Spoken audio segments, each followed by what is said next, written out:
Today we're going to talk about the different procedures and the different techniques that we have to try and sculpt the buttock. There's many different ways that we can do this.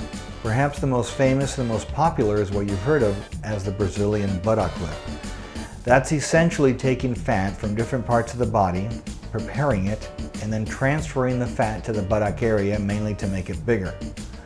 I ended up perfecting that and essentially not making it just about making the buttock bigger, but about making a better contour, a better shape, so it was more about sculpting the buttock than it was about augmenting the buttock. But not everybody is a sole candidate for the Brazilian buttock lift, because sometimes the buttock will have other issues going on that need to be addressed. One of these areas that we're going to talk about today, and it's an area that not many plastic surgeons really pay attention to, but when you do, it makes a tremendous difference in the overall aesthetics of the buttock. The area that I'm talking about is what is known as the inner gluteal fold. That's the zone that's in between the gluteal areas that has a little bit of fullness to it. Essentially, if you look at these patients that are coming up on the screen, the first patient has what we call the ideal buttock.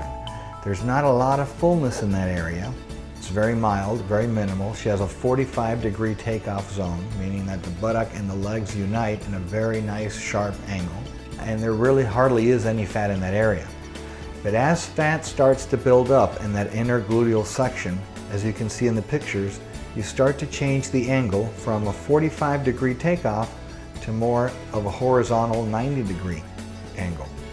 And the aesthetics start to decrease and it does not become as attractive. But even in other cases, the fullness increases even further. So now instead of it being from a up to down angle, it's from a down to up angle. It inversely slopes completely ruining the aesthetics of the buttock. And that's what we call the dirty diaper look. Now, depending on how dirty the diaper is or how full the diaper is, it will give you a different look altogether. But not all is lost, because there's ways to change this diaper.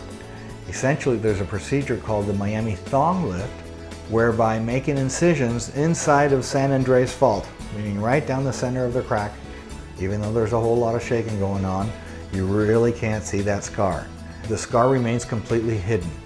How long that scar is going to be will depend on the severity of the fullness that exists in that inner gluteal fold. But the Miami Thong lift has degrees to it, so that the first and simplest degree is by putting a tiny little incision where the thong goes and liposuctioning the fullness that exists. That's usually for the patients that have a 90-degree angle. But if you've got more of an angle than 90 degrees, then we need to start making longer and longer incisions.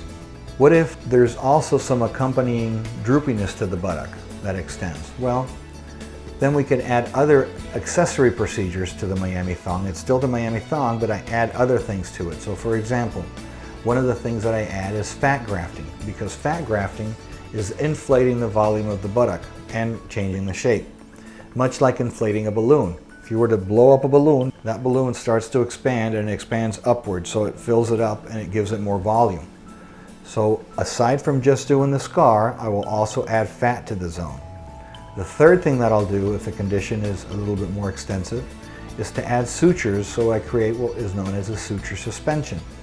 I'll put in 4 or 5 different sutures. These sutures are special made sutures that have cones on them.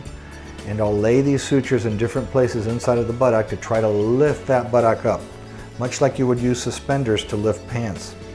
So we've talked about really the inner part of the buttock, but we really haven't discussed anything about the outer part. What happens when the buttock starts to droop on the outer or lateral portion of it?